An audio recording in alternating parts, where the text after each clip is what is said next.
আজিৰ এই অনুষ্ঠানটোত মই নিজে বৰ গৌৰৱ অনুভৱ কৰিছোঁ, নিজে বৰ আপ্লুত হৈছোঁ আৰু সকলোখিনি মানুহ ইয়াৰ স্থানীয় মানুহ আহি এই অনুষ্ঠানটোত যোগদান কৰিছে, যাতে মোৰ আন্তৰিক এটা সন্তুষ্টি লাভ কৰিছোঁ আৰু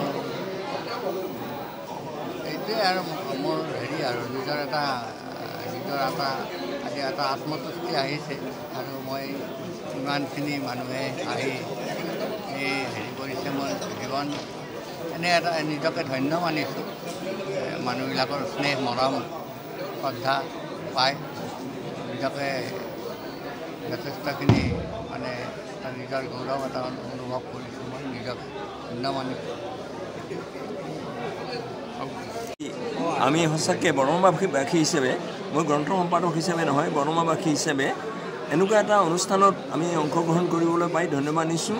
আশা ৰাখিছোঁ আজিৰ এই যিটো সম্বৰ্ধনা হ'ল ছাৰৰ, অভিনন্দন গ্ৰন্থখন উন্মোচন হ'ল, ইয়াৰ পৰা ছাৰে নতুনকৈ প্ৰেৰণা লাভ কৰিব আৰু সুদীৰ্ঘদিন জীয়াই থাকিব আৰু ছাৰে আৰু বহুত কাম কৰিব লাগিব। আমাৰ বৰমাৰ দৰে অঞ্চলত কৰিবলগীয়া কাম বহুত আছে।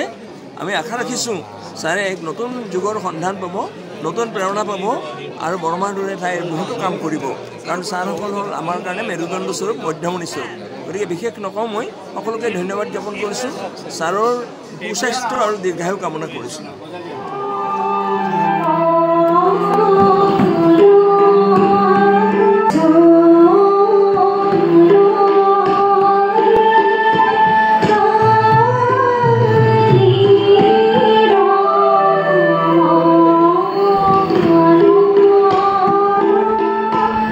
যিকোনো খবৰৰ বাবে যোগাযোগ কৰক 7099017330 লগতে 7099017110 নম্বৰত।